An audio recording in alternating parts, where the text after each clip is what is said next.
Take those off. You can almost buy everything you need for those bugs. Catalog. Okay, guys. Bugs. Okay. Just talking auto mechanics. It's got some important stuff, just me. Yeah. Good evening. I call the April 21st, 2026 meeting of the Sarpy County Commission to order at 7 p.m.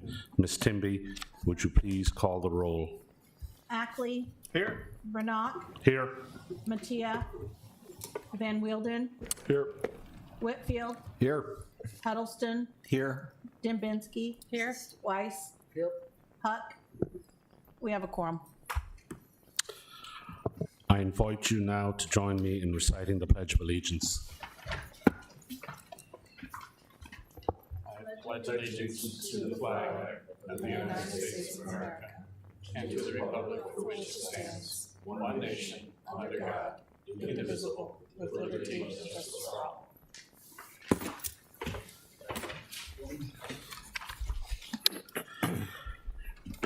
This is a public meeting subject to the Nebraska Open Meetings Act. A current copy of the law is located on the north wall of this room. Please feel free to review the law before making any comments. I'd like to do an introduction of the planning staff and legal counsel. Robert LaRocco, Planning Director, Kelly Jeck, Planning Coordinator, Zach Hergenrader, Public Works, Nicole Spitzenberger, Deputy County Attorney, Lisa Timby, Permit Technician, and Jose Garcia, Technology Services. This time is designated for public comment for individuals to address the Commission on topics not otherwise listed on the agenda. Ms. Timby, has anyone signed up to speak tonight? No, they have not. Okay. Does anybody want to come forward for public comments? Seeing none, we'll move on with the agenda.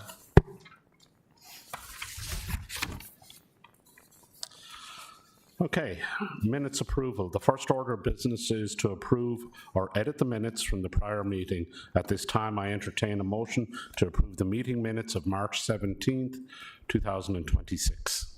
Motion to approve is written. Second.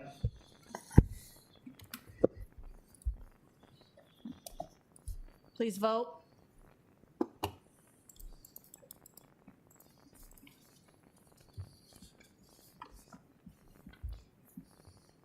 Four yeas, 3 abstained, 2 absent, Mattia and Huck. Say it carries? Yes. Motion carries. Okay.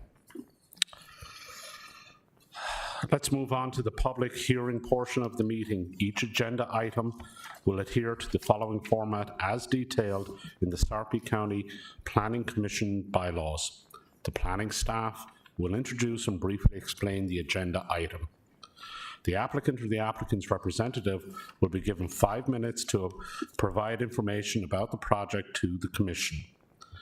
After the applicant's presentation, I'll open the floor to public comment. Please keep your comments relevant to the agenda item. And to keep the meeting moving, please avoid repeating what others have said if possible. Looks like we have a large gathering here tonight, so please bear this in mind. The opponent or opponents have 5 minutes to speak. Anyone else who wants to speak in favor, against, or neutrally about the proposed action will have 2 minutes. You cannot give your time to somebody else or save it for later.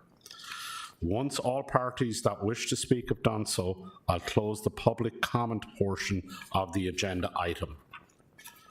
The applicant or the applicant's representative can respond to any questions or concerns raised and rebut any comments. Next, I'll close the public hearing and members of the Planning Commission will discuss the agenda item. During this discussion, the commissioners may ask questions of anyone involved in the project. There is no requirement for rebuttal from others. There's also no time limit on this discussion. Okay, let's start with the regular agenda then. The first item on the regular agenda is a public hearing and recommendation. The planning department will present the application. I will invite you for an input of the proposed action. Then there'll be anybody else who'd like to address the board, and then I'll close the public hearing. Mr. Chair. Request that we combine items 1 and 2 on the agenda. I'll present on both of those together as one. You would need to take 2 separate votes on the items, just so that you can read those into the agenda before I present. Do we need to vote on that? No, we just move forward with it. Okay, thank you. Okay, so we need a public hearing and recommendation for rezoning from RS 72, that single family residential district, and IL light industrial district to agricultural farming district on a property known as 20 Club, legally described as Government Lot 3 north of Allied Road and Tax Lot 8, 44.46 acres.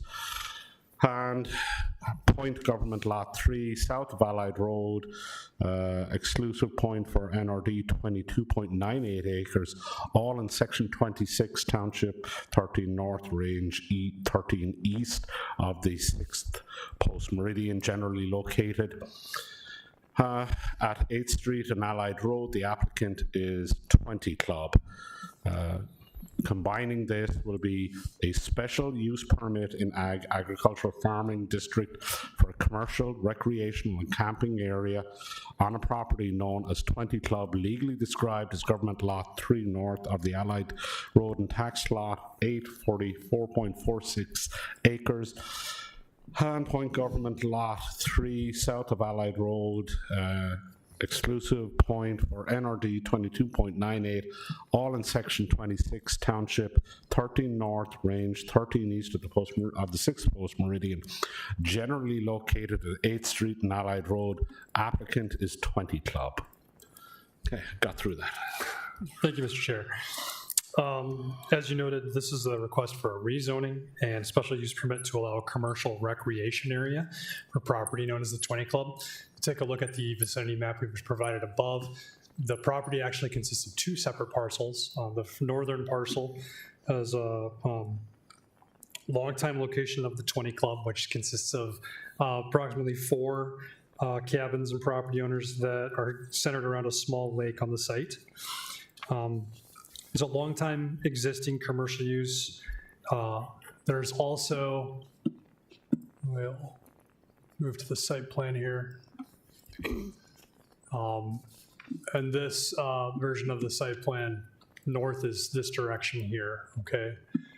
So we've got cabin, cabin, cabin, cabin.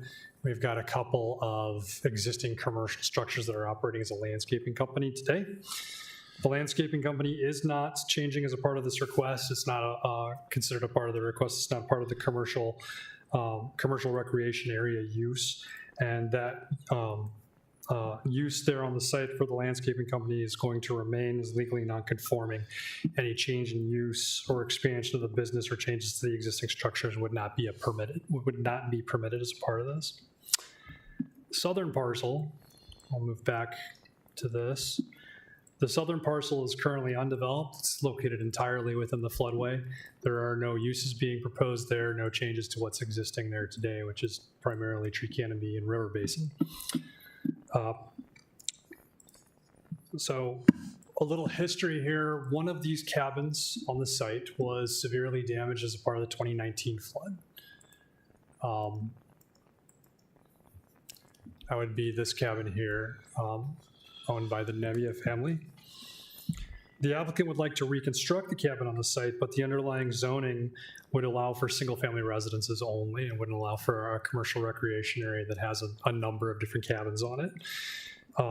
Additionally, the northern parts of this property are zoned light industrial district, and we don't generally permit or allow split zoning on single parcels or single uses within on a property.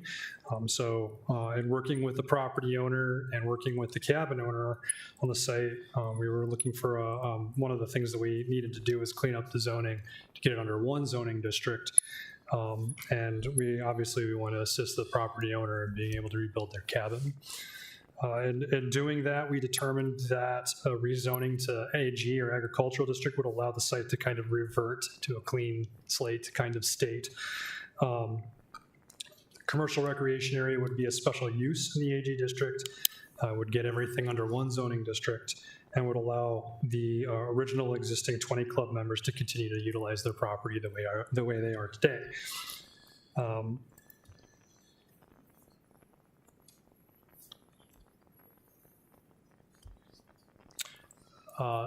I noted this before, I should note again, though, this rezoning to AG district would not typically permit commercial use like a landscaping company to operate on the site.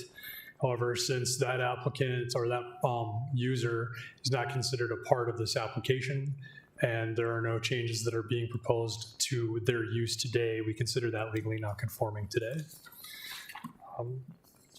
The commercial recreation area is a permitted special use in the AG district, and there are no, other than the rebuilding of that one cabin, there are no changes or expansions of the use that are being proposed as part of this request. Should note, though, that if they were to come in with changes or expansions to the use, that would require an amendment to the special use permit. The request is in compliance with the zoning and future land use plan. We are looking for some revisions and clarifications to the operation and emergency response plan that's been submitted. Specifically, while we have discussed at length what they intend to do with the southern portion of the property, we need to put that into the operations plan so that it's understood that there would be no uses, no structural components that would be included or allowed on that southern parcel, since it is in the floodway. The applicant has indicated, or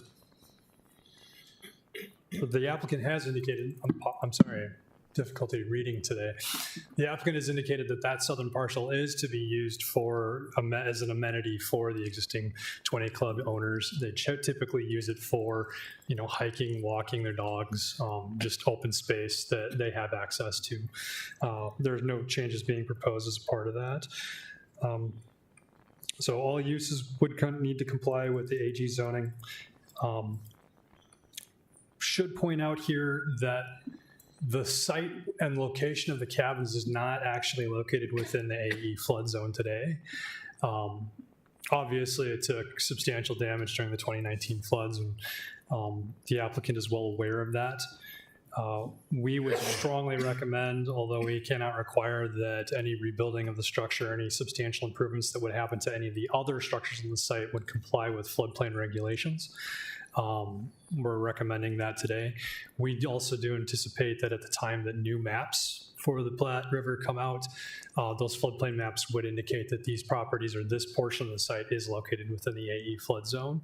Although that isn't official yet at this time, we expect that that will happen when those maps do come out.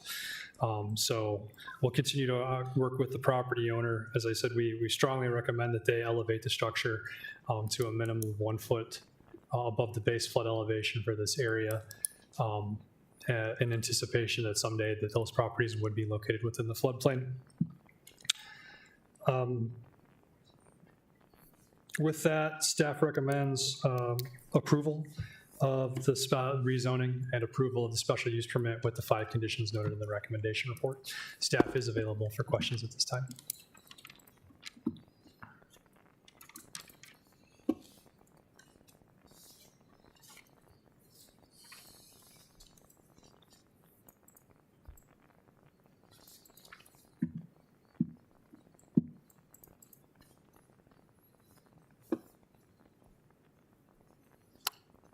Thank you. Would the applicant or a representative of the applicant like to address the board?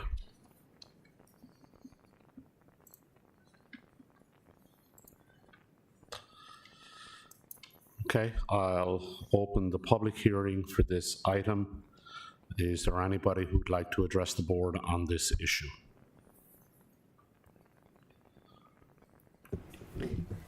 Commissioner, can you clarify that you're opening it for both items 1 and 2? Yes, for the public? Yeah. Yeah, okay. I'd like to open the public hearing for both items tonight.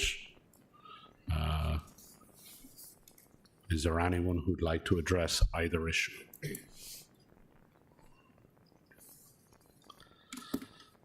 Then I'll close the public hearing portion of this item. Do the commissioners have any input? Mr. Chairman, I'd like some more explanation regarding the landscaping company and how, I don't understand how we're changing the designation of the land for half the people there, but not for the other half. Well, we should know, It's, to me, it's either all in or all out, because it's one lot. sure. Well, the property owner is different from the cabin owners, right? So the property owner is requesting the rezoning to AG district and is requesting the special use permit for the commercial recreation area. That would allow the existing residents to continue to own and operate or have their cabins on the site. The landscaping company would not typically be a permitted use in the AG district. The landscaping company would also not typically be permitted use in the RS 72 district, or I'm sorry, the landscaping company would be a permitted use in the IL district as it is zoned today, but the cabins then would not be allowed. So we're trying to get to a point where we can allow the existing uses to coexist as they have for decades. And in researching this, came to the conclusion that one of the two of them would end up having to be legally nonconforming. And in this instance, given the number of residences or the number of cabins on the site, we felt that if we can allow those cabins to remain on the site or kind of get, like I said, get back to that blank slate kind of scenario, then it would be preferable that someday that landscaping company would go away. That industrial use would no longer be on the site. We acknowledge that the rezoning doesn't fit everything into a nice clean box, but I don't know that there's a solution where it would put everything into a clean box. What we can do is just note that that business has to remain operating as it is today and would not be allowed to change or expand. So a landscaping company cannot be a permitted special use in an ag. That's correct. Nicole, are you okay with the, I think it seems weird that we've got one, because the special use permit goes to the lot. It should go to the whole lot. It's too bad we can't write it all one big special use permit for both uses, but I don't know. It's awkward, admittedly. The special use permit does go to the whole lot. On the special use permit, the existing landscaping has the qualification that it will not expand or change. Okay. So there's that, That helps. yeah, but you're not wrong. It's Okay. awkward. Thank you for the explanation. That helped a lot.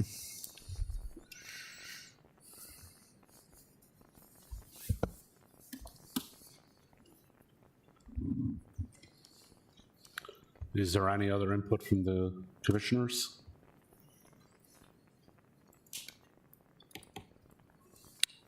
If there is none, I would ask for a motion. We have to ask for a motion on each item separately.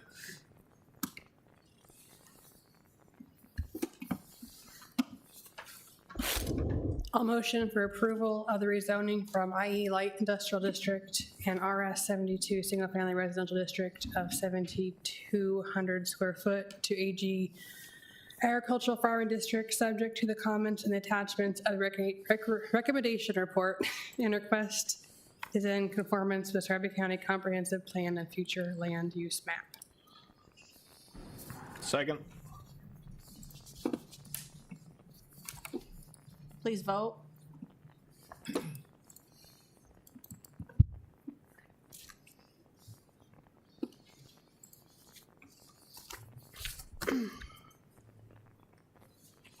Seven yeas, 2 absent, Mattia, Huck. Motion carries. I would ask for a motion on item number 2. I'll motion for approval of special use permit to allow commercial recreation area to operate on the site as the request of the, is in conformance with Scarlett County zoning regulation and the future land use map, subject to the comments and attachments of the recreational report, recommendation report, and the following conditions. Do I need to list all 5? Do I list them all? I don't think so. Okay. Including all 5 conditions. Second. Please vote.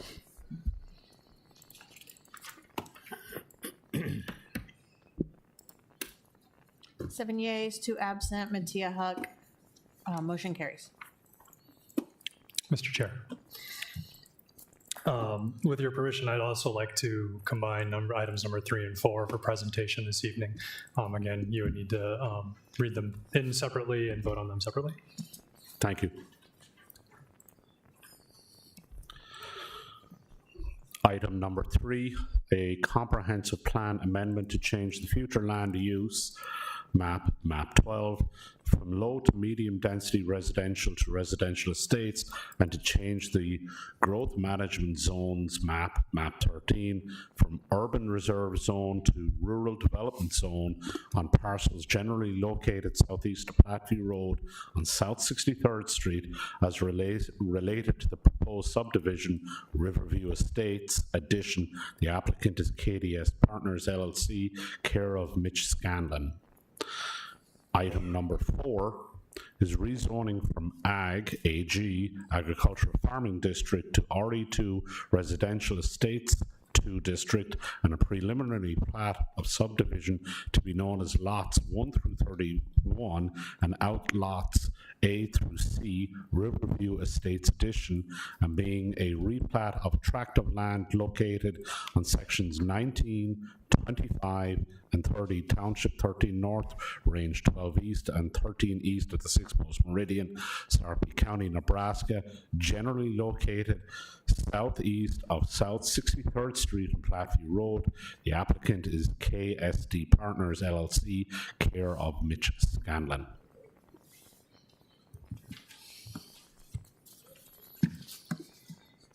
Thank you, Mr. Chair.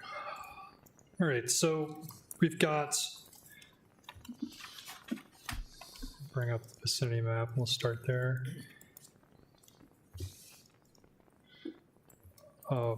Approximately 175.06 acres, tillable farm ground, significant slope, significant grade sloping towards a drainage channel, tree canopy that runs south to north across the property from here in this direction. There's no structural development on the site. The entire site's accessed via South 63rd Street here on the west side. So the applicant is proposing a total of 31 lots zoned RE2 district, along with 3 proposed outlots that are preserving the required 3:1 plus 50-foot setback to the creek. The lots are accessed via 3 publicly dedicated, privately maintained streets extending east off of South 63rd Street. Let me bring up the proposed plat. Again, in this instance, north is going to be this direction here. So this area here is that portion on the vicinity map that was extending north to neighboring sites. Here are the 3 outlots that I mentioned earlier, located along that creek. So let me start with the comprehensive plan amendment. So today, the property currently has 2 future land use designations on the site. This is a good example, or this would show this fairly clearly here. So portions to the south are currently already located within the residential estates future land use designation. There are, if you were to zoom into this blue line right here, you'd note that there are these minuscule little areas that are of low to medium density residential that extend into that northern portion of the parcel, and then this area here as well, has the low to medium density residential land use designation.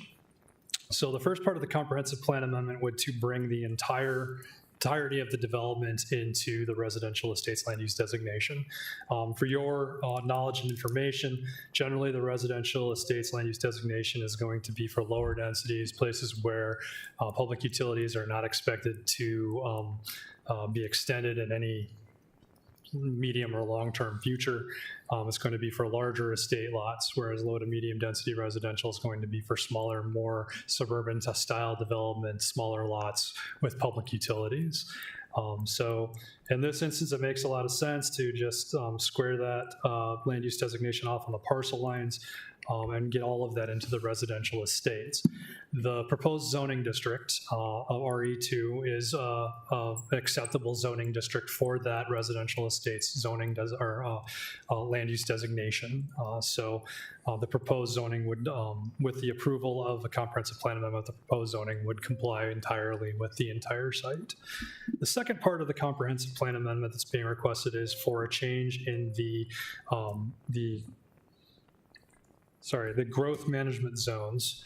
The lines run concurrent with the same lines as they do for the distinction between low to medium density residential and residential estates. So the same area is being considered as a part of this. What that growth management zone is that parts of this are the northern portion of this is designated for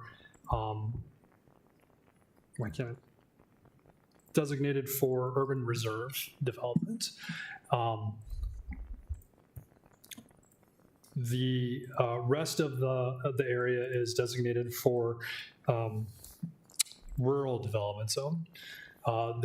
These designations kind of are very similar in the way that they are applied and utilized to low to medium density residential and residential estates. But in this instance, it's a matter of the extension of utilities over time and the impact that that would have on the sewer agency. In this instance, in consultation with members of the agency, they noted that the extension of public utilities this far south is not expected in any medium or long-term future. And as a matter of, if we're revising the future land use designation to residential estates, then a corresponding revision of the growth management zone to rural development zone would also be appropriate for this area. So the same areas, it would be squared off on the property lines. It would not extend to the east to these areas here or to the west, as we note here. It would just be squared off on the property lines. That's the intent and the scope of the comprehensive plan amendment. So getting into the actual platting of the property, should start with noting that there are several subdivision waivers that are being requested as a part of this. I'd like to go through those with you one at a time. The first would be a waiver for cul-de-sac length. You'll note that the cul-de-sac here that extends to the south is quite long. They've got another one here, and this one that extends to the north, kind of a medium length. There are some pretty severe topographic constraints on this site. This drainage channel right here would preclude the ability to extend this road across that drainage channel and to make that connection here, which would shorten the length of that cul-de-sac. However, in working with the applicant, we determined that if we can bring this cul-de-sac here to the east, there would be the potential for a future connection to that property to the east. This is a good example here, give you just a small glimpse of development potential located to the east of the property. If and when that property should ever develop, we would be able to get that connection this direction and ensure that there was a secondary route out of the subdivision. Second is just the sheer number of cul-de-sacs. 3 are proposed. Generally, we don't like to go with more than one. However, given the location of this property, the very southern end of our street network, adjacent to the Platte River, there's some very significant contour and grade on this across the site. We don't anticipate that there's going to ever be an extension of this road network to the south. The existing development also limits the ability to provide connection east and west. We've got South 63rd Street along the west, and as I noted before, we're going to prepare for a street connection to be located to the east. So the number of cul-de-sacs is acceptable, provided that we are getting acceptable fire turnarounds at the ends of these cul-de-sacs so that our emergency apparatus can get in there and get turned around if and when they need to. The third waiver is for lot width. This is only applicable to two particular lots. This would be numbers 27 and 28. Typical on a rural road section, you would be required to have a minimum of 200 foot of lot frontage. And actually, this one would meet that requirement. So really, we're just talking about lot 27. But you'd be required to have a minimum 200 foot of lot frontage on a lot. This is to cut down on the number of curb cuts that are accessing the street, reduce the amount of dust, reduce the number of culverts and ditch sections that are required. Generally, what we've seen in the past is that a waiver of this type can be supported if we use a shared access or a shared approach, so that those two common lots are utilizing one single driveway. So they would have one curb cut, one culvert crossing the ditch, come across, then they would be able to split into their separate directions and go to their separate properties. So provided that that easement is being given or provided to us, we can support the requested waiver to allow lot width less than 200 foot in width. Okay. Next, we have a waiver or request for street design. This one's a little bit unusual. Typically, we would allow or require a concrete or asphalt paving surface on a street section of this type. The applicant is asked not to pave. However, they are not going with a typical or what you would typically see as a gravel road section. And again, in working with the applicant, bringing Public Works on board to take a look at this, they noted that they are anticipating an improvement project to South 63rd Street in the next year or two. That improvement project is not proposing to pave South 63rd Street. What they are proposing instead is a paving alternative. Zach Hergenrader from Public Works, who is not here tonight, I apologize for that. But Zach Hergenrader describes it as a dust palliative, or kind of like a chip seal type of surfacing that would eliminate the dust and allow for kind of smoother, a little bit better traffic movement on the site. The applicant, in learning that, requested that they would be allowed to do the same type of surfacing and same type of materials throughout their subdivision in order to access South 63rd Street, which would have the same surfacing and paving.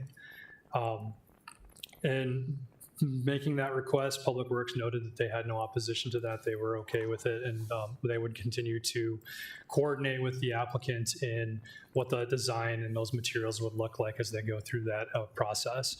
Hopefully, the improvements will be done by fiscal year or by 28, which should coincide with any paving projects that they would be doing within this subdivision. Finally, we have a request for a waiver for lot frontage. This would be only applicable to outlots A, B, and C, which are adjacent to lots 12, 11, and 10 respectively. This would be to accommodate the 3-to-1 plus 50-foot setback that they typically would require along a creek. But each of those outlots would then be would have the use, ownership, and maintenance by the corresponding and adjacent property owner. So outlot A would be owned by whoever owns lot 12, outlot B by owner of lot 11, outlot C by the owner of lot 10. You'll note that that brings the lot sizes, or the total square footage or size of the property being transferred from 3.41 to over 5 acres in this case. And so each of those would go as like a 5-acre lot or lot and outlot. The use, ownership, and maintenance of those outlots will be addressed as a part of the subdivision agreement. Provided that that is completed, we can support the requested waiver for lot frontage for those outlots.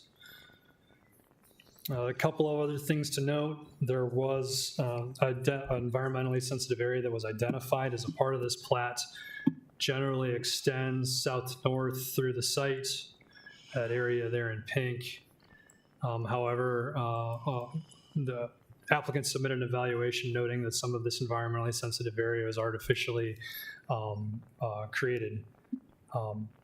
Tree canopy, or that the slopes and drainage areas that are identified here are not as steep or as environmentally sensitive as would typically be identified in a comprehensive plan. So that being said, the total amount of environmentally sensitive area on the total site is less than 15%. And as such, there are no preservation requirements applicable to the site. With the exception of the waivers that I went through, the request does comply with the requirements of the Sarpy County zoning and subdivision regulations. And with the amendment to the comprehensive plan, generally complies with the intent of the comprehensive plan as well. So staff is recommending approval of the comprehensive plan to amend map 12, future land use, and map 13, growth management zones. We are recommending approval of the rezoning from AG district to RE2. And we're recommending approval of the preliminary plat of the subdivision to be known as lots 1 through 31 inclusive, and outlots A through C inclusive of Riverview Estates Edition, subject to the 13 conditions noted in the recommendation report. Staff is available for questions at this time. Okay, thank you.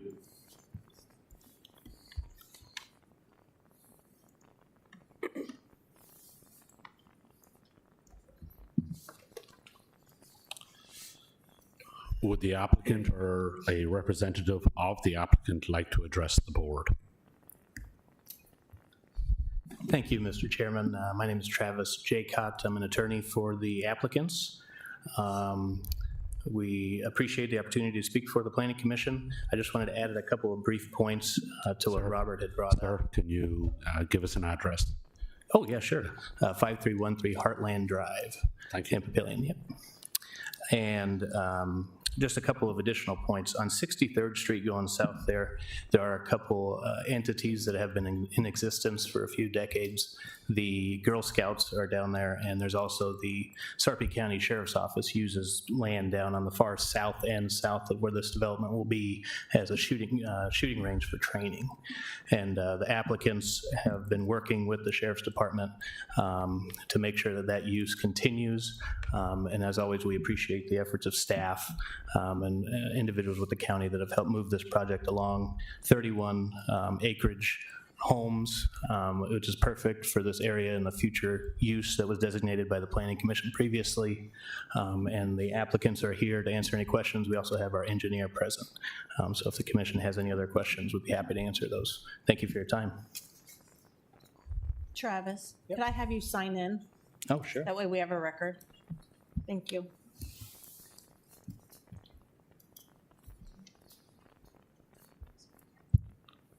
And it's recorded, right, on the YouTube? It is, yeah. Yes.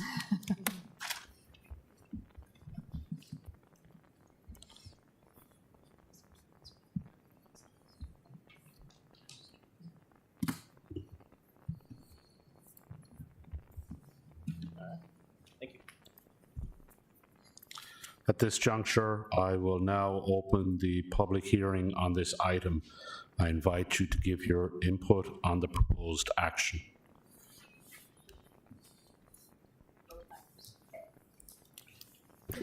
You're opening the public hearing for both agenda items 3 and Yes, 4. for both items. Thank you. Hello, my name is Gene Falk. I live on that 63rd Street. My wife and I built our home there 26 years ago. We're pretty familiar with the area. Mr. Falk, could yes. you please sign in? Sure. Thank you.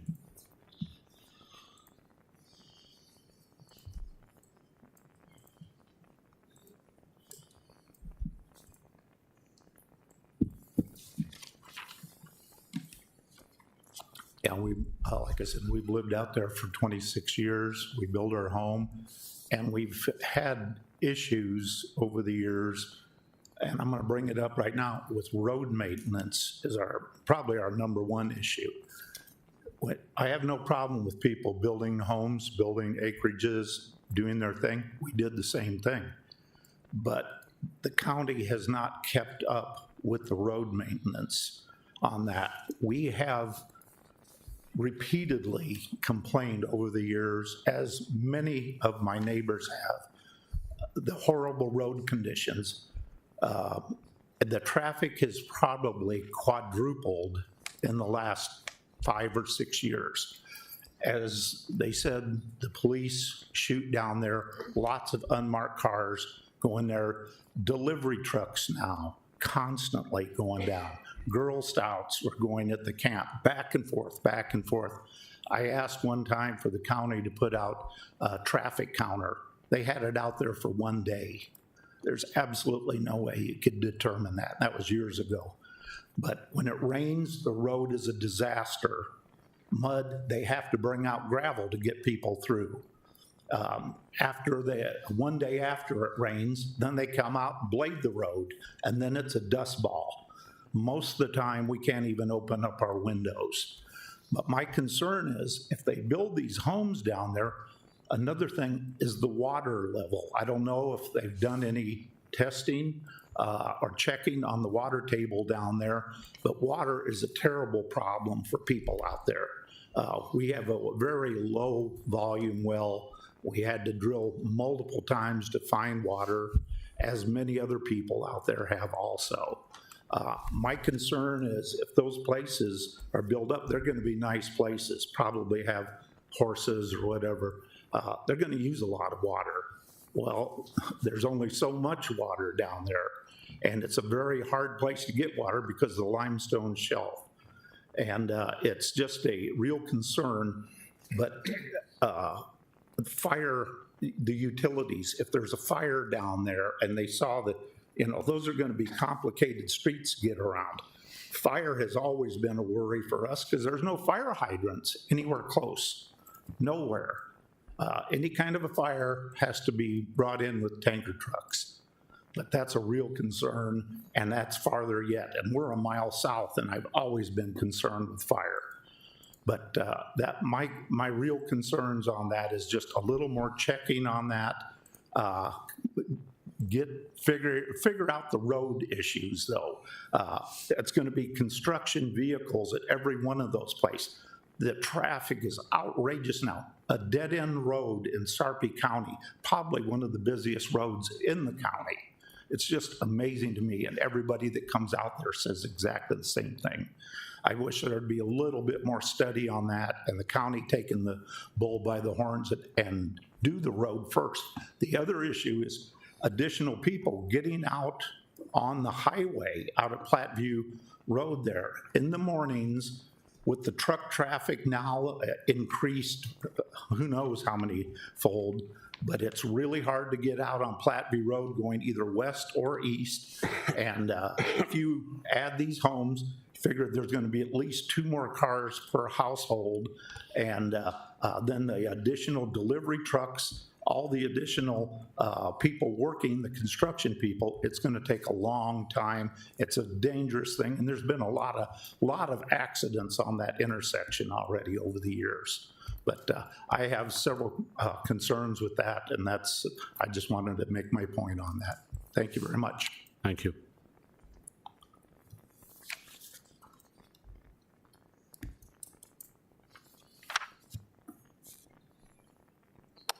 Is there any other input from the public?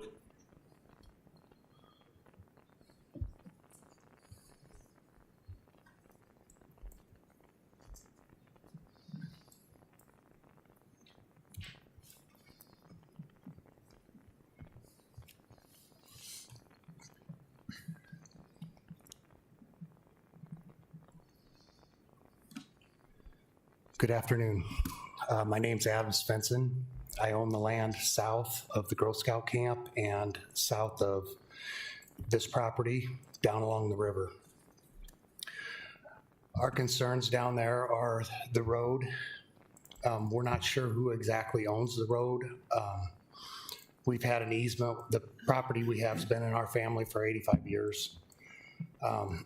We've always had a kind of a gentleman's agreement with the Girl Scout camp, and now the county sheriffs are great neighbors to have down there at their gun range, and they maintain that section of the road. So I'm concerned about possibly somehow getting landlocked down there and not being able to, have a road. My other concern is where all the drainage off of this property and these neighborhoods is going to go, it's downhill, which I don't know of a creek.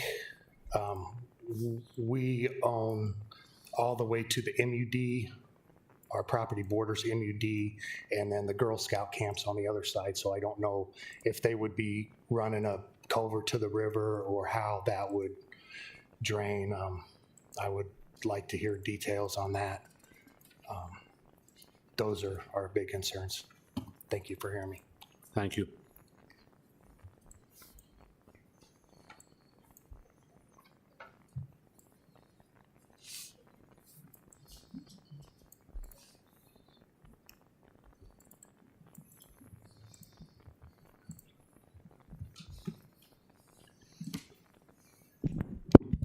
Hello, my name is Christine Ott, and I own property on 57th Avenue, but it abuts up to the property lines that you are proposing to accept. But I want to address Mr. Falk's concerns about fire. I have been a victim of fire, and because we live on 57th, they had no access to water. We had to watch our building burn to the ground. So what did they do to put out our fire? They had to pump it from our current creek. Is there going to be enough water? What other residents are we going to put at risk? We were fortunate that it wasn't a windy night. We have an empty lot next to us, but my concern is, what are we doing for those people as well? We don't have fire hydrants out there. That's all I have. Thank you. Thank you.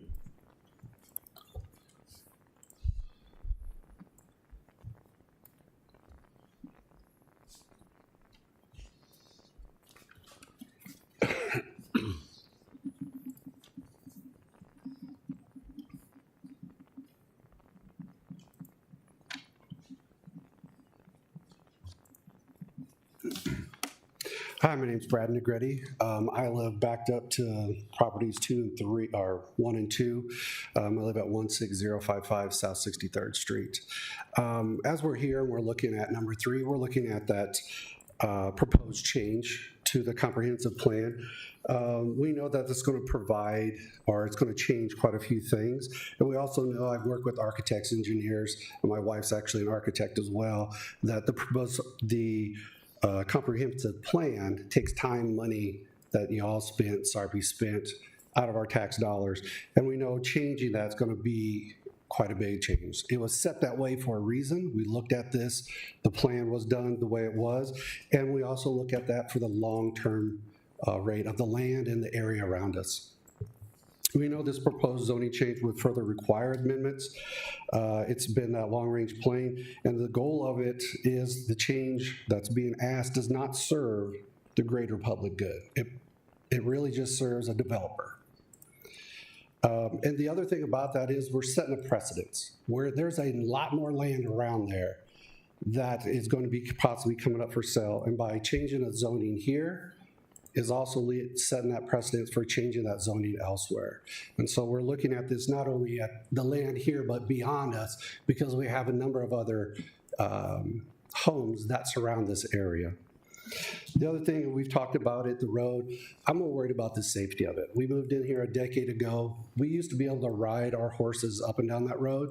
We used to be able to walk on that road. I know a number of my neighbors have already told me that they've almost been hit multiple times. The speed limit when it shows up on your car comes up as 55 miles an hour.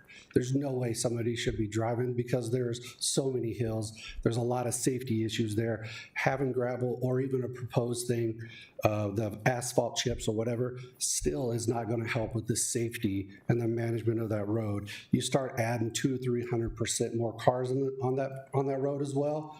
then again, we're talking about safety issues. As it was briefly talked about as well, getting onto Platteview. It's a disaster right now. When I get up and I go to work, I sit there 5-10 minutes. There's 2 hills that are coming down, and it's hard to get on it. I know there's 4 lanes change down the road, but for the next foreseeable year, it's going to be a huge safety issue. We have trucks going through there all the time, and it is just such a concern. The other part about this is the environmental impact. We've talked about things, we've talked about waterways. I will tell you, 1 through 6, that water drains to the north. And I know that's my neighbor that's behind me that's going to come up and talk. We're talking about erosion. I didn't see any retention pools. I don't see anything to hold that water so it doesn't erode that land, and also what's already been there before. So that's one thing. The other part is, and I'm going to be a little frustrated with there being a cul-de-sac in my backyard. I have horses. We have taken on a number of traumatized horses, dogs, and other things, and having a cul-de-sac, we know that's where a lot of people will hang out, kids will hang out. We also know that with all this land and a lot of horse owners around there, fireworks. There's a lot of fireworks that are going to go off. There's going to be a lot of problems. I've already sustained many thousands of dollars due to fireworks just in the area, and then adding on top of this is going to be a significant problem.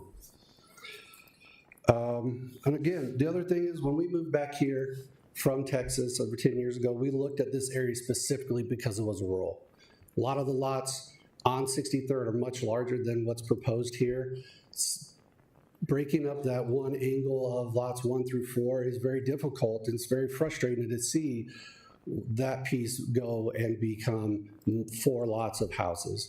So it's one of those that I know that we moved out here to see that land. We look out, love the cornfields, love the animals that go through there. That literally is a walkway, as was discussed about animals, for deer, turkeys, coyotes, and a lot of nature that many of us moved out here to see. We get that, change comes, but it's one of those of, why take it there when there's so much land still to the north that could be utilized before this one ever gets developed? So again, those are just some of my points. I'll let some of my other individuals that are here speak about it. Thank you.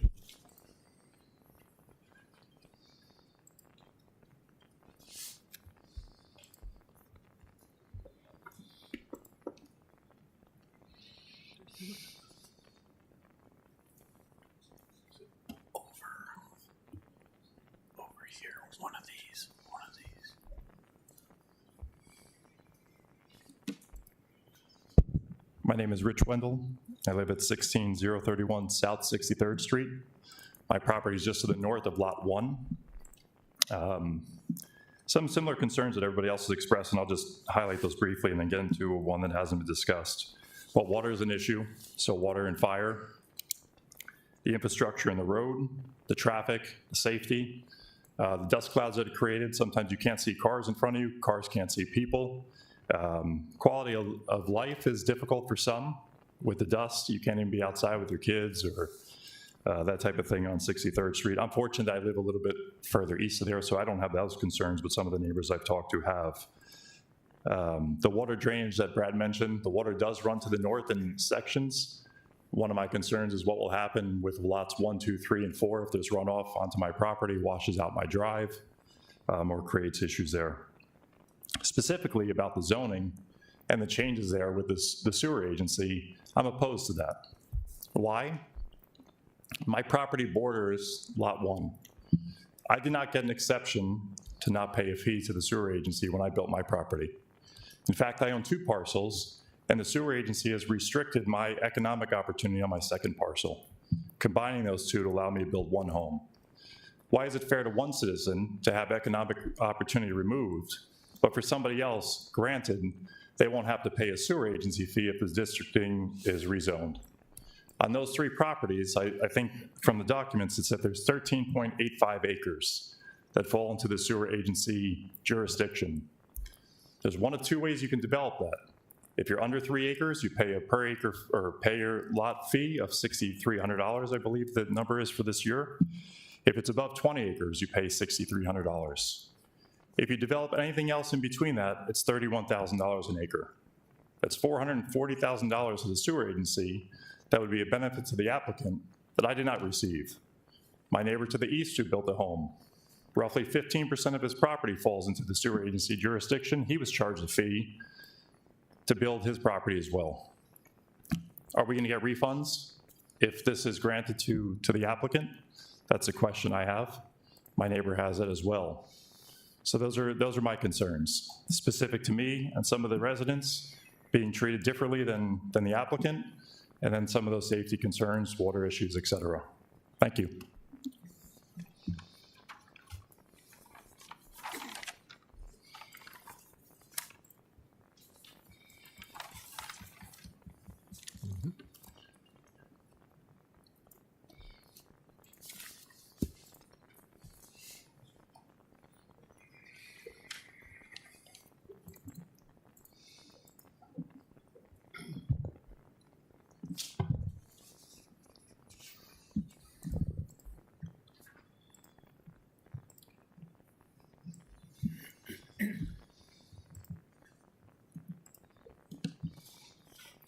Hi, my name is Jacob Ott. I reside at 13506 South 26th Street Circle. I'm a former resident at 16102 South 57th Avenue, which is to the east of Lot 1 and 2.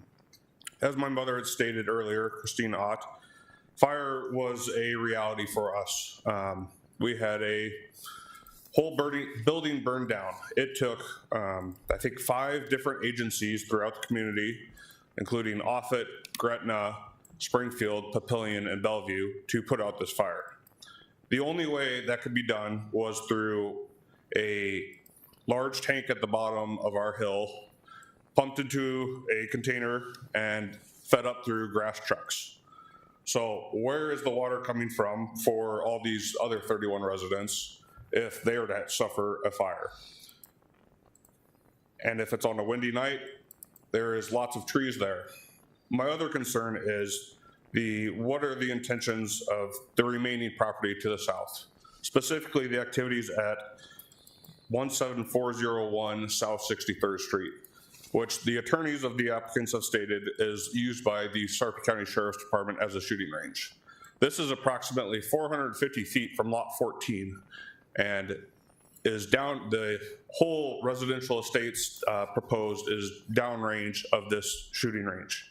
I do not think it's in the best interest of the public to have a shooting range downrange of these proposed changes of going from agricultural to residential estates. Thank you.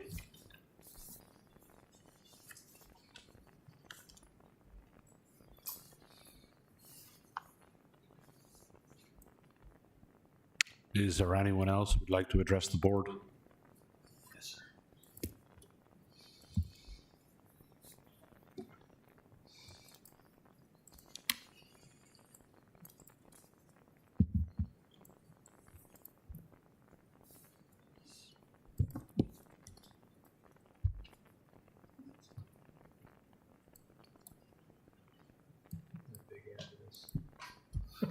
Sorry. That's okay. I'm Dennis Bernsteel. I live in Merrill Mission Estates, 5753 Merrill Mission Road. Lived there for pretty close to 40 years. My main concern is I haven't seen this plat yet. This is the first time I've seen it, but my concern is with this road, Riverview Circle. And I can't really tell where my property is adjacent to that road, but it's got to be pretty close. Is there any offset on these roads between my property and the shoulder of that road? I can't see it on that print.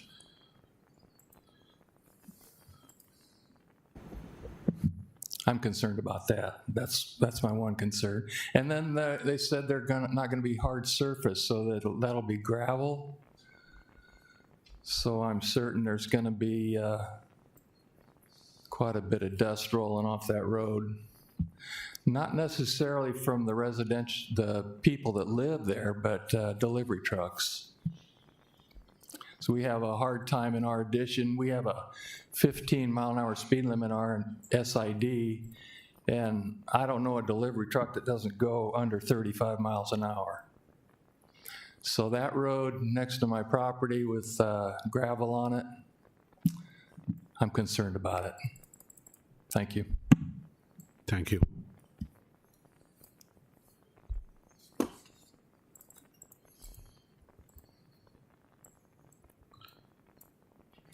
Is there any other input from the public?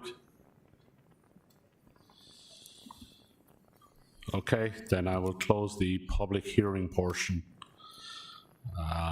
Is there any input from the commissioners? Oh, rebuttal, yep.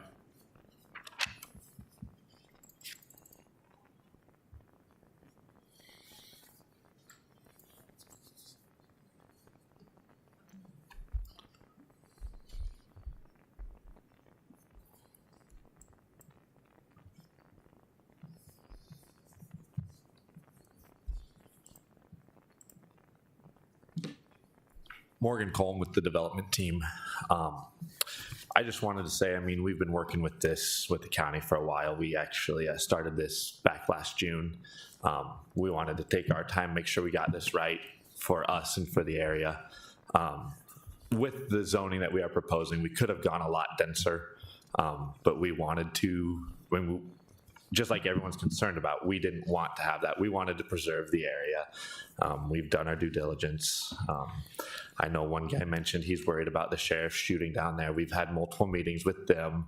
They're actually, I mean, they've been great to work with. They're going to change the direction of their gun range, safer for everyone in the area. So we're hoping we're able to get that done. Otherwise, we just feel that this is, best intent, best use of the property, and we're excited about it. I've had quite a few neighbors actually call me interested in lots already, wanting their kids to be able to get nearby, or some friends. I mean, acreage lots are hard to come by in this area. So for many people, this is an opportunity for them to get some friends and family closer. And I think that's a good thing for the community. So we thank you for your consideration.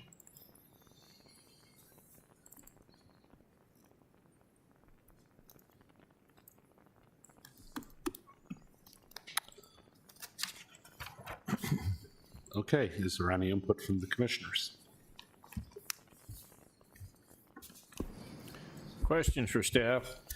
On the first application regarding the comprehensive plan amendment, you mentioned, and Mr. Wendell, I think, also testified with regard to removing this 13.85 acres out of the agency's jurisdiction. I guess I'm just trying to remember, have we ever seen that before? And I'm also curious, is that final? The way the description is, it sounds like a request was made, but I'm not sure if that was officially finalized yet. The 13.85 acres and where we came to that number, it was just a desktop survey utilizing the mapping software that we have and outlining the perimeter of that area, which is located in the urban reserve future land or growth boundary. That's where we came to that 13.85 acres. That might be off by literally maybe a couple hundred square feet. There, as I noted, there are minute areas that are adjacent to the lots, some of the other lots that do extend and encroach into the subject property, but it's tiny little areas. So what we're really talking about is just squaring that boundary off on the property lines. I can give me a moment here.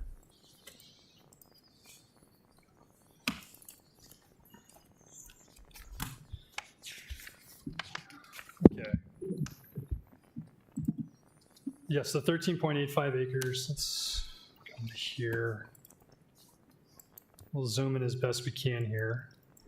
So yeah, I'll go through it one more time with visual aid and see if that provides clarification. But we just did a desktop survey using the mapping tools that we have available and outlined that area.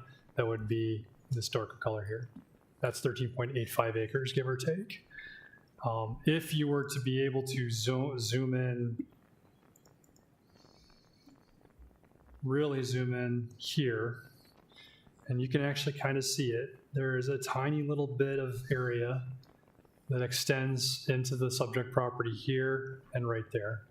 Those also would just be squared off the property line. Has the county already approved those being removed from the agency, or is that still to come as part of the action with It's this? still to come. The requested amendment would go, or we would seek county board approval to send that requested amendment through to the agency, and the agency would then revise their boundary to reflect what our growth management boundary also showed. Okay, thank you. I have a follow-up question on that. I don't disagree with the intent, I don't think. I'm just curious to the one gentleman's concerns about how this is applied on this property versus others. This request for removal, I mean, we've seen a lot of development right outside the agency's jurisdictional boundaries for a very good reason. It's cost prohibitive. So can you give us a little detail about how that process would work? The process of seeking the amendment, or? Yeah, seeking the amendment, and then who would make what decision in this case? Sure. With the recommendation of you here this evening, the comprehensive plan amendment would go to the county board for final consideration. It's important to note, though, that the growth management zones map, or map 13, that we would be revising this evening, is not the same thing as the Sarpy County City and Sarpy County and the agency boundary. It's not the same thing. They generally reflect one another. I don't know of any instances where they don't reflect one another, but the county then would need, or a request for that amendment would need to go to revise the agency's boundary would need to go from county board, and then we would process that application on the county's behalf to the agency. To the gentleman's question about fees, which I think is legitimate, if another property owner were to request or didn't request the same thing, is this a possibility the county would do that on behalf of other property owners? Essentially, it's a very large bill, so I can see this is a big difference. Any property owner would have the ability to make that request of this officer of the county to request that the agency boundary be changed or be amended. In this instance, with consultation with the agency, they said it made sense because they don't anticipate the extension of utilities. I can't make that same claim for any other property owner in the county. We would have to take a look at a specific example and bring that before, have that discussion with the agency at that time. In terms of the fees, it's a little misleading here. Because as Mr. Colm noted, if this comprehensive plan amendment should be, if you should decide that you didn't want to support this, and the growth management zone stayed urban reserve, a revision of the plat bound or the lot lines could increase the number of lots on the site, and they would get the per lot fee rather than the per acre fee. That per lot fee is substantially less, and they would basically make up for the difference, if that makes sense. So really, the revision of the growth management zones boundary and the future land use map is a reduction in the intensity of the use of the site overall, and in doing so, while I don't think that the loss of fees would, I mean, you'd have to ask the applicant, but I don't know that the loss of fees would, or having to pay that fee would overall make a big difference.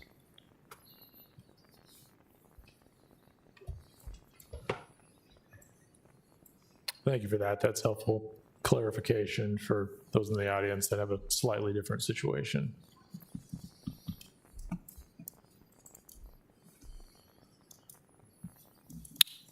I had a question regarding drainage and specifically erosion control. I know that generally speaking, when you take acreages and you convert them to development, you know, there was a statement that generally you don't require detention, but when you get into areas where the slopes are very steep, sometimes that rule of thumb doesn't apply. So I would just suggest that you have the engineer for the development confirm that detention is not required. And then I was curious as to where the erosion control practices would be installed on these lots. Okay. I'll start off with noting that there was a preliminary drainage study that was submitted that went through this. Generally, what we've seen is that when you convert row crop to low density acreages, the need for stormwater retention goes away. In other words, the retention qualities of the residential use are better than those of the row crops, and so you're not losing stormwater runoff, not having to deal with as much.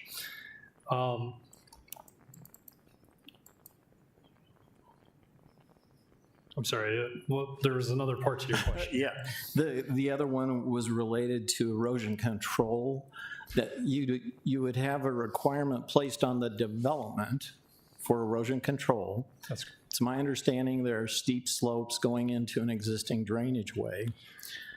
So I'd be concerned about erosion control measures for the development because nothing shows up in anything we've seen. Absolutely. And then secondly, you have 5 acre lots or so, give or take. So you're going to have individual permits pulled by different home builders, erosion control on these fairly large lots that, again, steep slopes going into the drainage way. I'd just be interested as to what measures would be placed. Well, as with the erosion, in relationship to the steep slopes, the 3-to-1 plus 50-foot setback that is required by subdivision regulation notes that, or the intent of that is to protect those slopes from erosion and degradation along waterways. So outlots A, B, and C, their intent is to protect those steep slopes. So there won't be any development or construction on those. And, you know, I'm not a hydrological engineer, but the 3-to-1 plus 50-foot setback, that is sized to allow for the appropriate time and space to accommodate runoff in a way that minimizes any erosion issues. I think that's the intent. Second that I would note is that while this is an atypical street design, it does not preclude the need for the typical stormwater runoff controls that you would typically see. So we're talking culverts and ditches. So the primary actor for the type of stormwater that you're going to be running off here is going to be the roads, and the roads are being designed to accommodate that. They would have a ditch section that would comply with the typical Sarpy County street section and stormwater management guidelines. 2 more questions. The 100-foot drainage easement, who would that be dedicated to? And who would be responsible for maintenance of that drainage way? The easement, first things first, the use, ownership, and maintenance of that would be addressed as a part of the subdivision agreement. The subdivision could enter into an HOA, and they could partner with the NRD for the maintenance and upkeep of that, is my understanding. Is it likely the HOA would be responsible for that maintenance?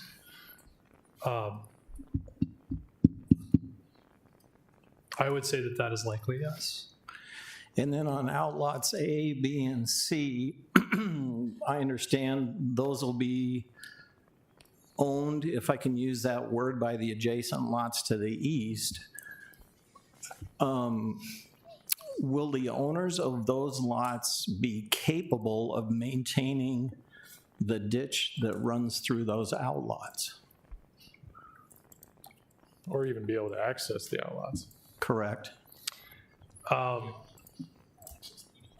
It's hard for me to speculate on what those future property owners would be capable of achieving or of handling. Perhaps we should ask the developer's engineer to come forward and answer my questions. I think that's a great idea.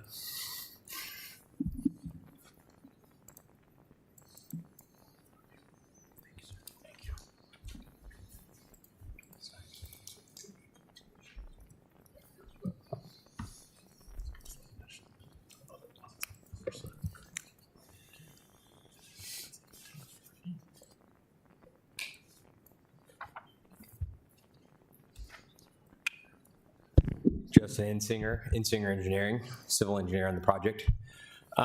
With regards to the outlots, it's a natural drainage way. It's been that way for a long time. So generally speaking, a farmer currently, or people have farmed it over the past 20, 30, 40 years.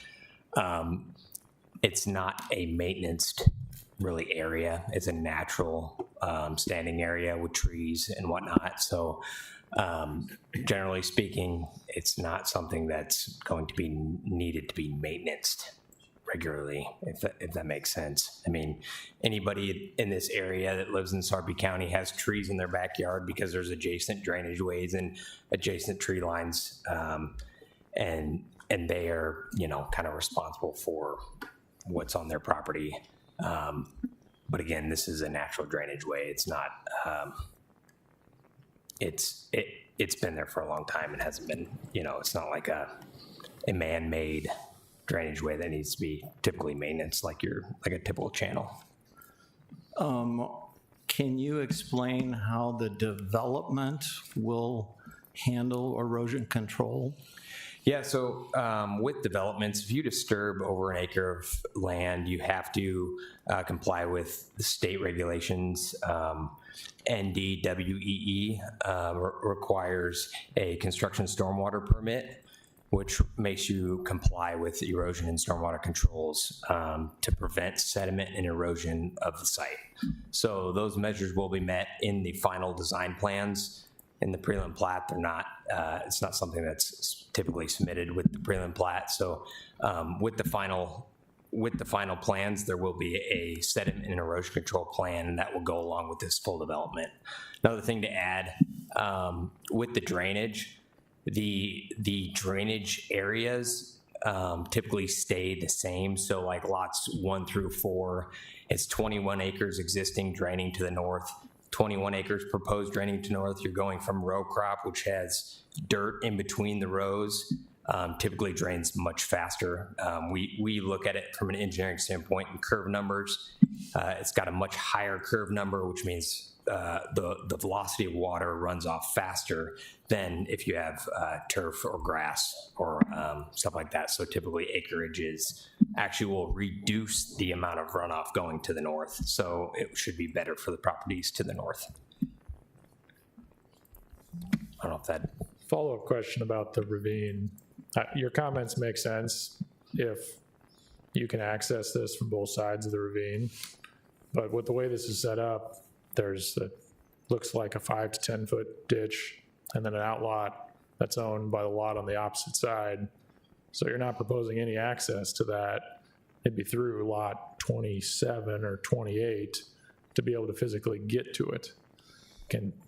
Is that transversable by a excavator or something if you get a big windstorm and 6 trees are laying in the neighbor's yard? Specifically on traversing it, this is not there's not water that sits in this, so it's not a stream. You can walk it, you can traverse it via walking. You can get through. Excavator wise, that's speculative. I don't know specifics on whether an excavator would get through there or the requirements for that. So. Just so I'm understanding, you're going to run public drainage through 3 private lots and place responsibility for that for those 3 private lot owners. That is the intent of the developers, correct? Okay.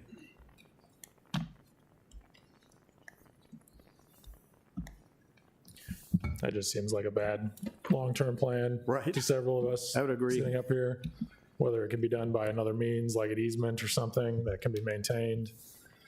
And to your points about the drainage locations, I get the math. I do also hear some of the complaints from the public about you've got a ditch section, well, assuming there's a ditch section on this rural road that now discharges directly into the corresponding drainage way that runs through a neighbor's lot. It's kind of a challenge of any of these we see, so it's not insurmountable. But we're just not looking at any information.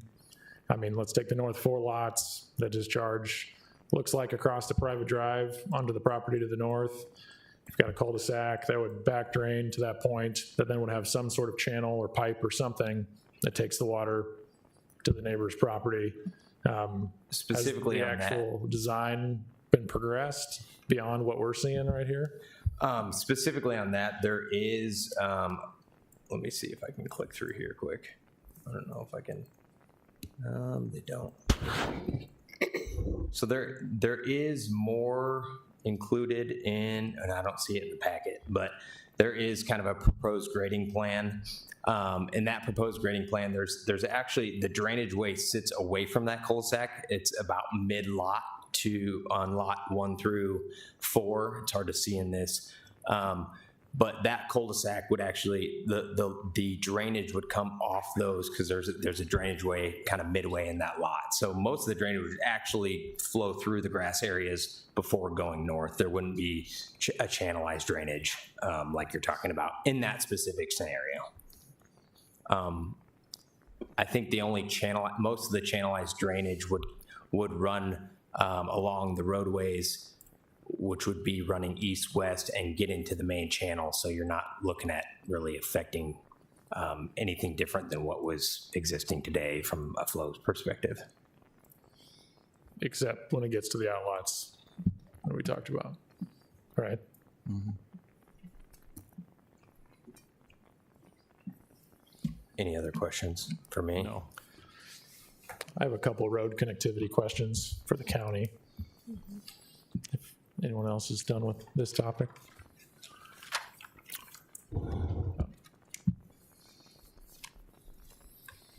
Morgan Coleman with the applicant team again.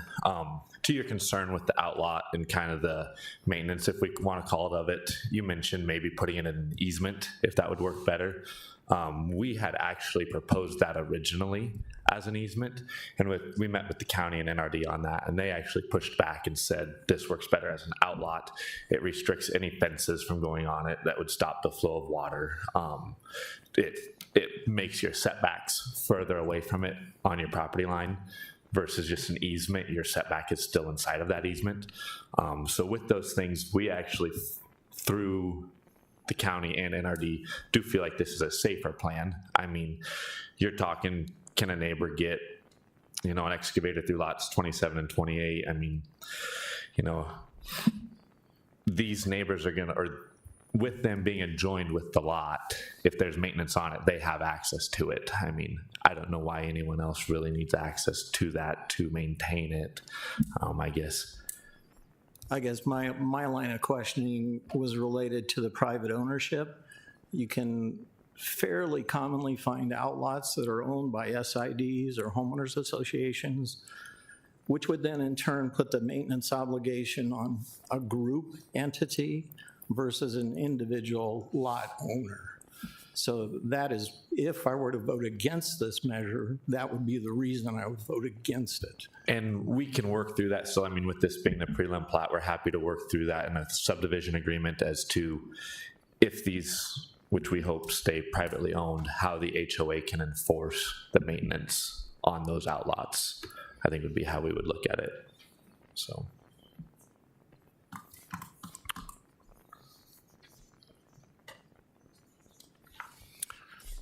I have a road connectivity question on South 57th Avenue, which transitions to Merrill Mission, which transitions back to South 57th. It looks like from what's in front of us that there's going to be the continuation of the public street, Riverview Circle which, if it doesn't touch, is a stone's throw away from what looks to be a private road on the other side of the property line with multiple, existing users on it. Is there any thought to making a hard connection? Are we allowed to consider that as an option? Give me one moment here. I'll try and zoom in so that we're all on the same page as to what you're talking about, because I do understand what you're talking about. It is something that we considered. What you're going to note here is that, sorry, I got to get in here.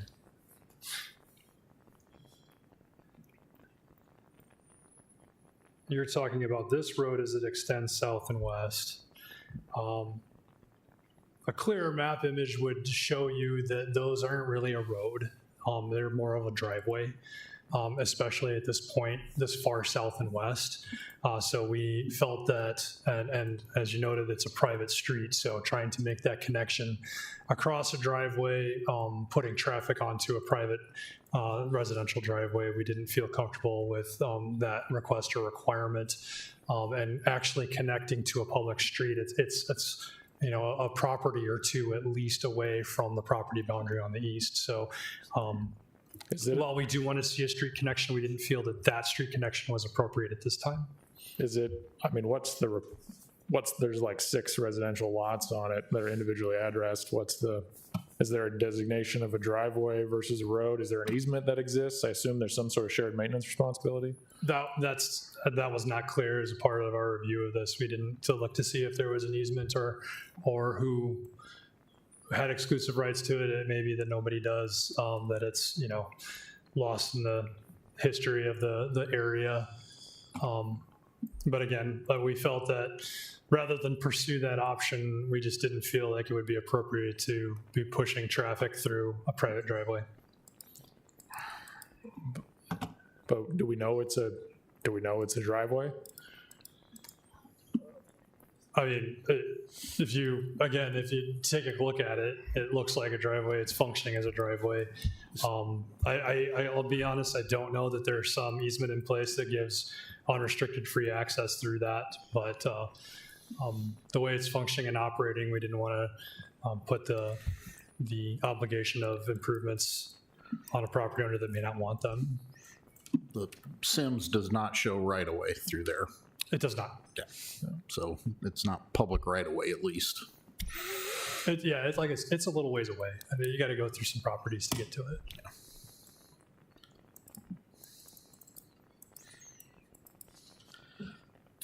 Yeah. To the comments on the improvements at 63rd Street, you said the county is studying that right now? Yes, they're in the design phase of the improvement project. I fear that I've not done a good enough job of describing this, and part of that is because I'm not a street engineer. It has been described to us as a chip seal or something akin to a chip seal. There's also an example of this already functioning and apparently very successfully here in the county today. That would be on Cary Road, south of the Lost Trail Golf Club. They recently did improvement projects on that section of road. They found it to be extremely successful. The dust has been cut down to almost nothing. The street is smoother, requires less maintenance. And with the success that they've had with that project, they saw this as an opportunity to try it again. Is there any profile, is there any design materials available? I mean, is it going to be exactly the same with line and grade, everything? That's my understanding, yes. It would comply with the typical Sarpy County street section. I don't have materials or design criteria available. I'd have to rely on Public Works for that information.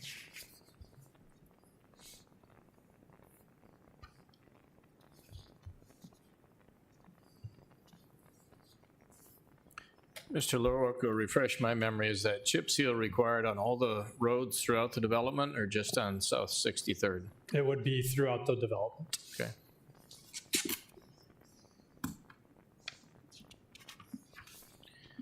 So one of the things we haven't talked about that was brought up several times by our audience this evening is wells and hydrants. You want to maybe walk through the, again, zoning requirements would allow private well, private septic on each lot. That's correct. If you have additional questions related to the well service, I do believe that the applicant has completed some test drilling on the site, but I would refer you to the applicant and his engineer on what those test drills discovered. They believe that they can successfully provide adequate water supply for the property. Can the applicant's engineer come up and address that for us, please?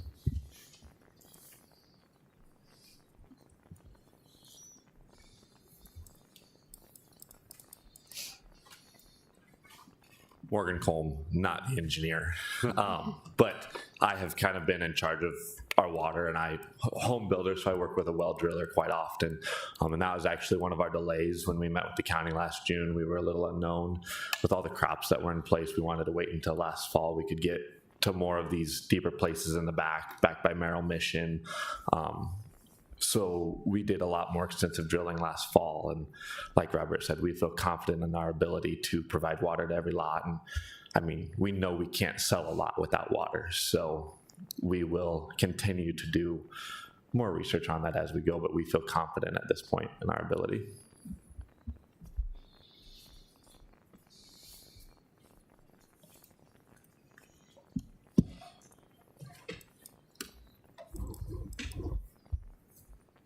I was going to address the question a gentleman had regarding the placement of Riverview Circle Road in conjunction with his existing property. Based on the description, looks like there's going to be a 24-foot wide road with the alternative surfacing, and then 4-foot shoulder and a 4-foot wide ditch. So that would put it roughly 8 feet from his property line. Is that a good assumption? That's a good assumption, yes. Okay. And then also on lot 31 is the adjoining property to, I guess that would be the south, the Girl Scout camp. No, okay. My question was just if that road goes through or if that was where their gate is.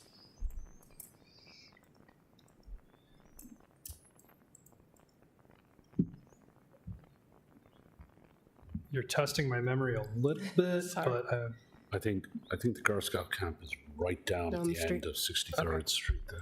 So the road and going to be in front of lots 30 and 31 continues on? Yeah. It open? Yes. As it drops to the south, and this gives us some idea. This is the Girl Scout camp property here.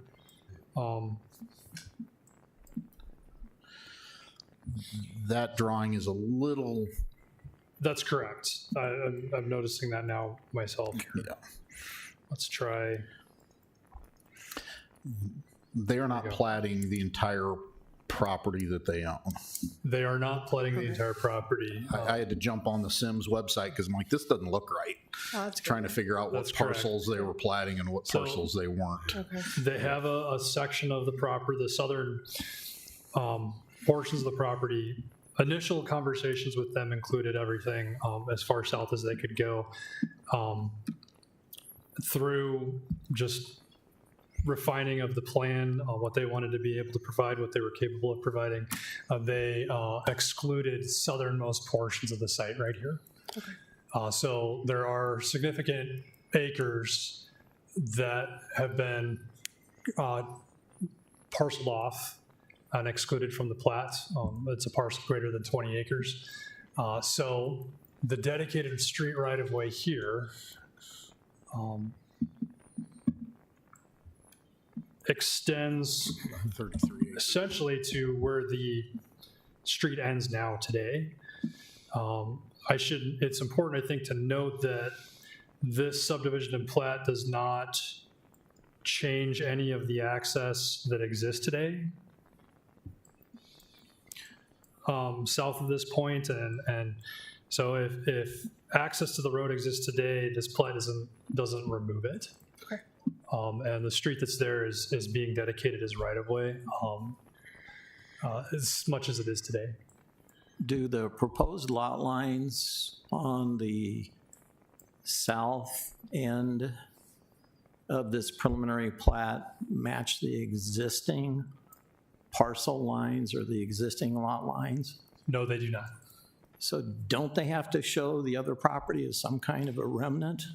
No, it's been parceled off. It's already a separate parcel, and it's not a remnant.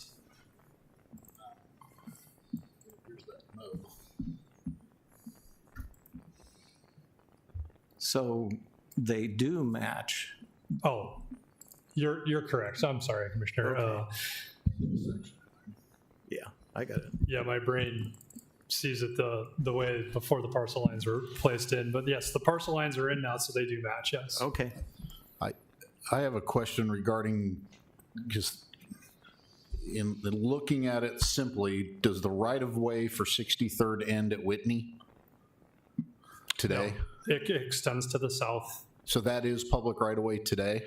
I'm sorry, I don't want to speak out of turn. I'd have to take a look at Sims and refresh my memory.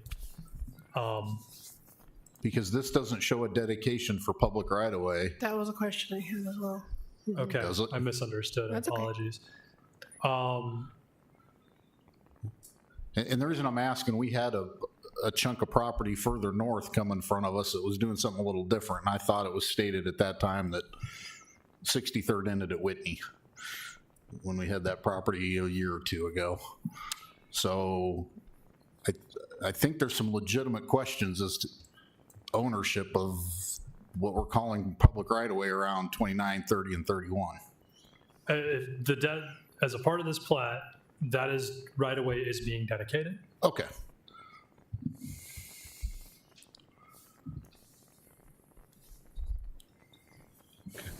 Do we need any use for a cul-de-sac at the end of 31 for fire? Or they stage on a lot or have an ability to go further to the south? Well, that's the location of the right-of-way. The street extends further south than that. That would extend south to the Girl Scout camp, neighboring property owners in the Sarpy County range.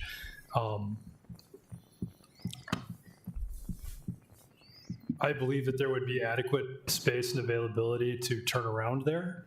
However, if that needed to be, if a turnaround needed to be provided there, it's certainly something you could consider. I was just curious, hearing if there was a fire, there'd be, numerous tankers, if that would be a cause for concern, getting tankers in and out if there was a fire. That's only my concern. I think that where that street ends, there's adequate turnaround. That's my understanding. So this is right-of-way dedication? That's what they're saying. It doesn't show it very well, but they're saying this is going to be public right-of-way in front of 29, 30, and 31. That's public right-of-way. Yeah. Doesn't that have to have horizontal curves in it that meet the minimum? Yeah, do we want to bring it up to current standards? I mean, this is the time. I mean, yes. I believe that is to be taken care of as a part of the South 63rd Street improvement project that Public Works is engaging in. If it's not, then the developer would be obligated to make those improvements as well, but they would reflect what South 63rd Street, how that would be constructed. I mean, not if we approve the plat. Correct. Otherwise, they'll have to come back and take it. I'm Right. sorry, I didn't hear that. Or voting on this plat that would set the right-of-way, unless they come back and do a right-of-way dedication in the future. I guess I'm concerned that what is drawn doesn't meet the minimum design standard. I understand it can be changed later, but what is shown, we know doesn't meet the minimum design standard. As far as it's south of Whitney? Or are you talking about south of Whitney and all of 63rd Street? Correct, south of Whitney. Okay. Yeah, as I noted, I guess my initial reaction would be that would be part of the South 63rd Street improvement project that South Sarpy County is participating in or engaging in. However, If they're not, again, it would be contingent upon the developer to provide those improvements. Has the development team received anything from the county on 63rd Street? Yeah, why would the county fix roads that aren't theirs right now? That makes little sense to me. I mean, the county doesn't have the rights to go in and change that road if it's not public right of way. So I guess what I'm saying is, why would the county assume that responsibility and not put it on the developer at this point in time, knowing it's coming? Maybe that's part of the subdivision agreement. It's entirely possible that the county would say that's contingent upon the developer. They would need to, as you noted, that would be worked out through the subdivision agreement. They're kind of working hand in hand in the provision of the streets here, so. I think this is just a preliminary plat, so.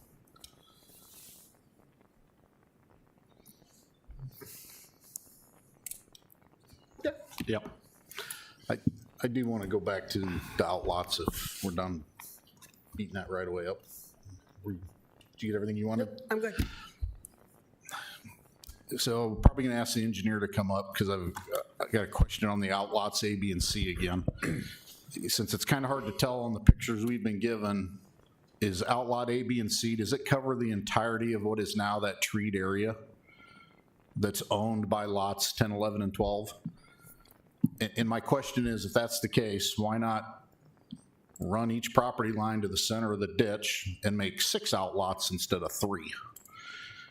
So I think you mean, so 27 and 28 own part of it, and 10, 11, and 12 own the other part.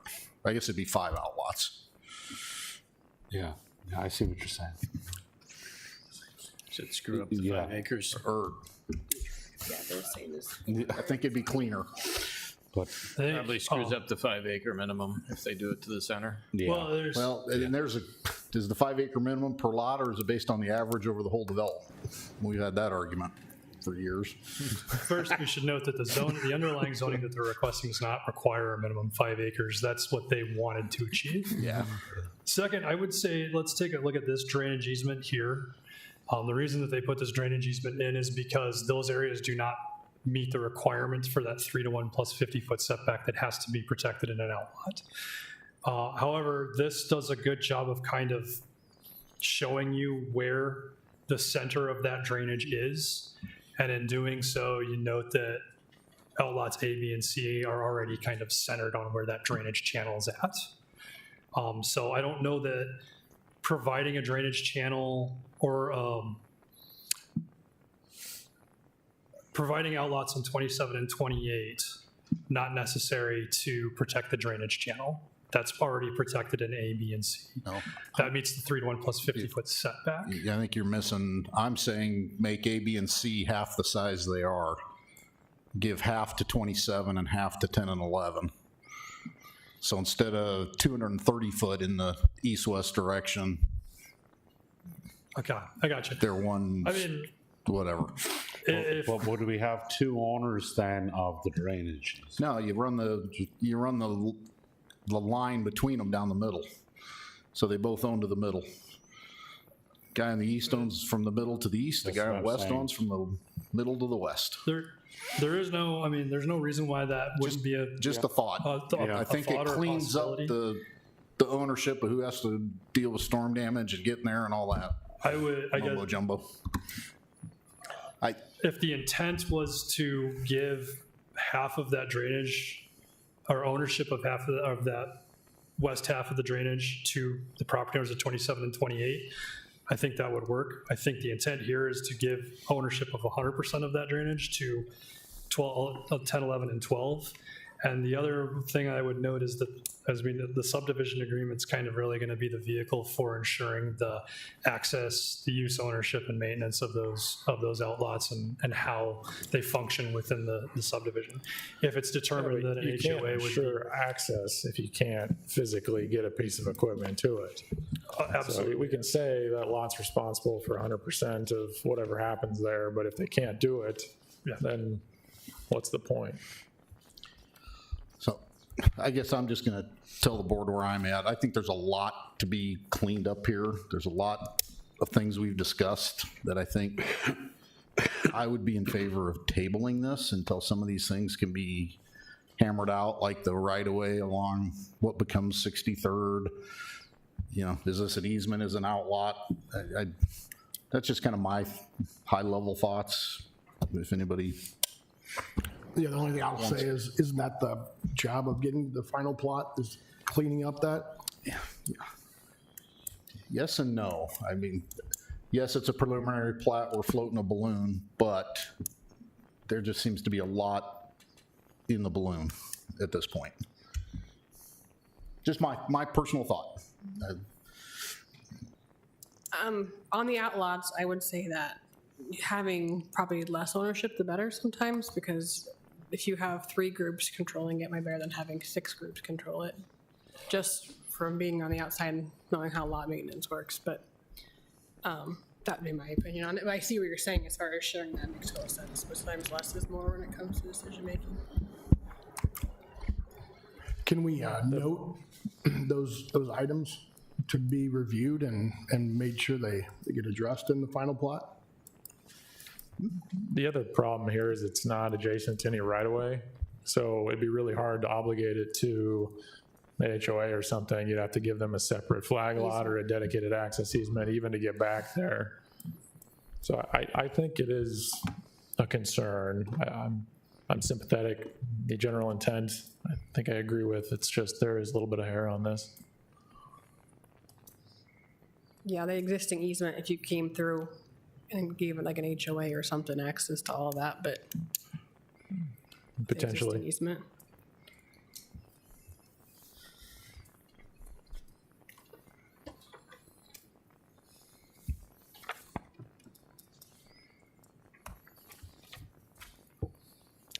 So let me ask a question of legal here. We have on item 3, a motion on the comprehensive plan amendment. Then we have on item 4, a motion on rezoning and a motion on a preliminary plat. Could we, in theory, put forward, or Doug could put forward a motion on item 4 under the assumption that, you know, we get through 3 and then into 4 we have a motion on the rezoning itself, and then a motion to table to the next month the preliminary plat. Yes, so you could have a motion on agenda item number 3, and then you could take agenda item number 4 as 2 separate motions, one for the rezoning and one for the preliminary plat.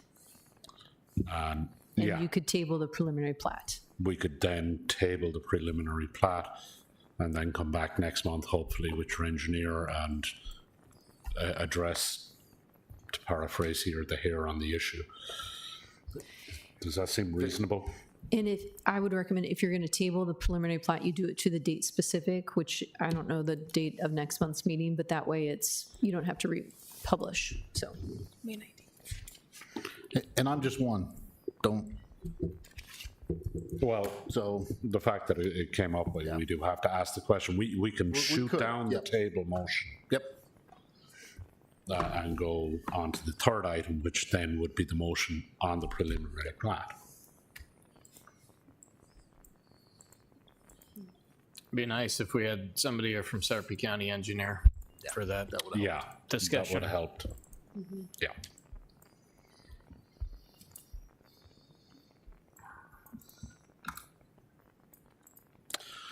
Okay, then I will ask for a motion. I will then close the public hearing here on this item.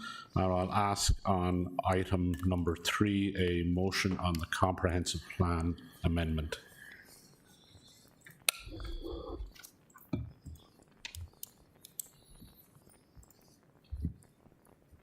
I'll motion for the approval of proposed amendment to Sarpy County Comprehensive Plan as shown here in the proposed future land use map attachment B, proposed growth management zone map attachment D, the area generally located northeast of the southern terminus of 63rd Street. Proposed amendments are consistent with and compatible with the surrounding areas and the goals of objectives of Sarpy County Comprehensive Plan. Second.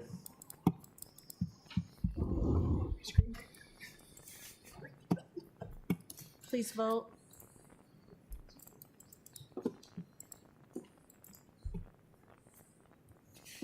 Seven yeas, 2 absent. Mattia Huck, motion carries.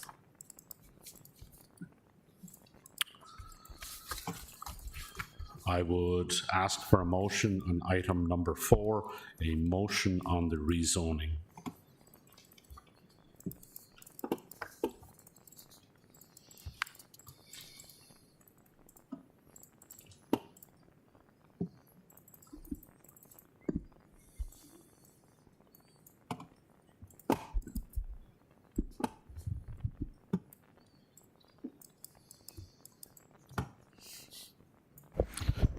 Mr. Chairman, I'll make a motion that we approve the rezoning from AG to RE2 for lots 1 through 31 and outlots A through C inclusive of Riverview Estates addition, Sarpy County, subject to the comments that were attached in the Planning Department's recommendation report. Facts of finding are this proposal meets with the conditions and the intent of the Sarpy County Comprehensive Plan, zoning, and subdivision regulations. Second.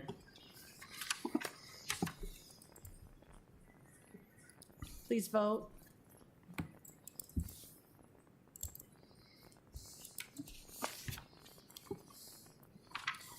Seven yeas, 2 absent. Mattia Huck, motion carries. On item number 4, I would ask for a motion to table the motion on a preliminary plat. Table that item till May 19, 2026. Yes. May what? Say that. Sorry. May what? May 19th. Thank you. Which is our next meeting. This is May 17th. It's March. Mr. Chairman, I'll make a motion that we table the preliminary plat for this agenda item until the May 19th Sarpy County Planning Commission meeting. Second. Who seconded? Okay.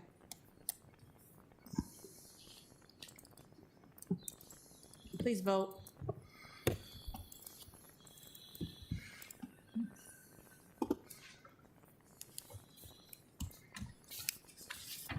Seven yeas, 2 absent. Mattia Huck, motion carries.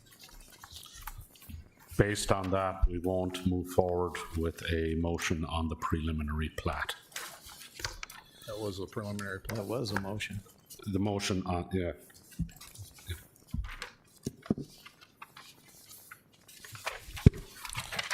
Okay, that closes the public portion of tonight's meeting.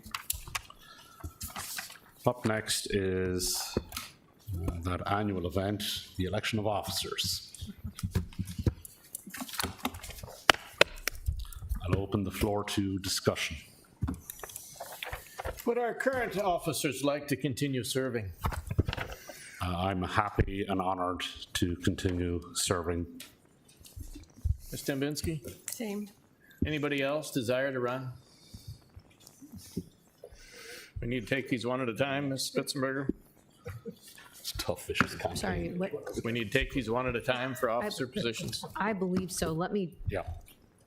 That's how we do it. I would make a motion for Mr. Kolbrethnak to continue as the chair of this fine organization. Second.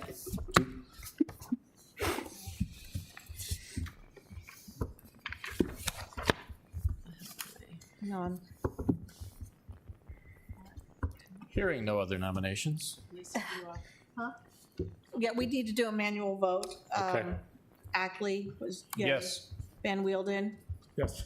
Whitfield, Yes. Huddleston, Yes. Huck, absent, Vernock, Yes. Mattia is absent, Weiss, Yes. Dembinski. Yes. Yeah. Then we need to do one for the vice chair. I'd make a motion for Ms. Heather Dembinski to continue as vice chair of this fine organization. Second. Right. It's all in there. All right, we'll do another manual vote. Ackley, Yes. Van Wielden, Yes. Whitfield, Yes. Huddleston, Yes. Huck is absent, Branock, Yes. Mattia is absent, Weiss, Yes. Dembinski. Yes. I mean. Motion's yeah, carried. I appreciate what you're saying, but to place. The maintenance correspondence of that ditch, portion of our meeting tonight. That's crazy. As we move on quickly from that oddity every year. Do the commissioners have any comments or reports? Yeah. Just gonna own that. Okay. How are we looking for next month? We're looking good. We've got 2 now. Oh, yeah. You're worth our while. Yep. Okay, next meeting is scheduled for May 19th. If there's no further items, I will adjourn the meeting. Thank you. Agus Iowa.